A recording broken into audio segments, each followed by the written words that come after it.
លុយ10000ចង់ដឹងថាទិញអ្វីបានខ្លះនៅ street food នៅក្បែរសួនសម្ដេចកន្លង House OK នៅខេត្តរវែងតោះឥឡូវយើងទៅមើលបងប្អូនគ្នាអីមានលក់អីត្រឹម2000ទេមាន2000ឡើងក៏មានដែរឥឡូវខ្ញុំចង់បានតែត្រឹម2000ទេដោយសារតែខ្ញុំ challenge មួយខ្លួនឯងលុយ10000ទិញអីបាន5មុខនឹងបានអូខេឥឡូវយើងមើលការទិញអ្នកនេះមើលទីតាំងគាត់ឥឡូវអ៊ីដាក់អីក៏បានដែរ2000ចង់ដឹងតែអីខ្លះអូខេឥឡូវ2000មែនទេអូខេអរគុណឥឡូវអត់លុយសិនឥឡូវយើងបាន1មុខអីបាត់អូខេអរគុណច្រើនឥឡូវមកអ៊ំម្ដងឥឡូវអ៊ំខ្ញុំចង់ដៃអ៊ំមកកំប៉ុងមែន2000ឥឡូវត្រូវហ្មងឥឡូវយកមកកំប៉ុងអូខេឥឡូវយើងបានដៃមកមុខទៀតអីនៅឲ្យលីសាអូខេឥឡូវយើងតទៅមុខទៀតឥឡូវមហូបអាហារទី3យើងចង់ដឹងថាតើជាអីសួស្ដីបងអានេះខ្ចៅតែ2000លក់អត់អូខេឥឡូវធម្មតាលក់មកកំប៉ុងមែន3000ឥឡូវលក់ខ្ញុំ2000លក់ដែរណាបានច្រើនមែនទេអូខេខ្ញុំអាប់លុយទៅ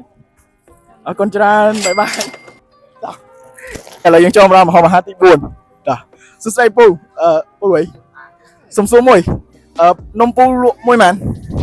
1500ឥឡូវនេះខ្ញុំមាន2000ខ្ញុំចង់និយាយថាខ្ញុំយកលុយនឹង10000ធ្វើ challenge ទិញមហូបអាហារឲ្យបាន5មុខនៅហ្នឹងពូអញ្ចឹងបាទឥឡូវដៃមួយមកអញ្ចឹងពូហ៎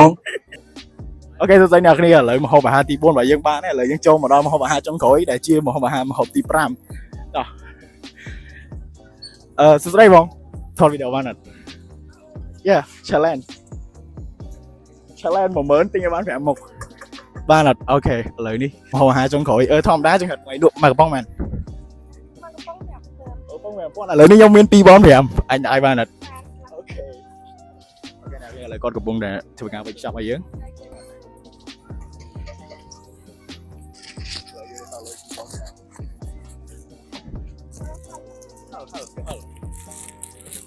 chạy này kìa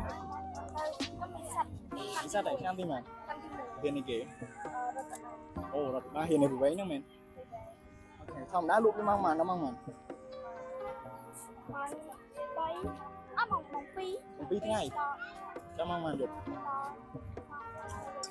ok ở chắc người nó mình bắt mau lụa sao ok họ đập ốp đi ốp khá này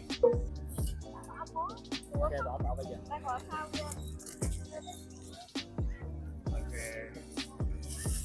thank you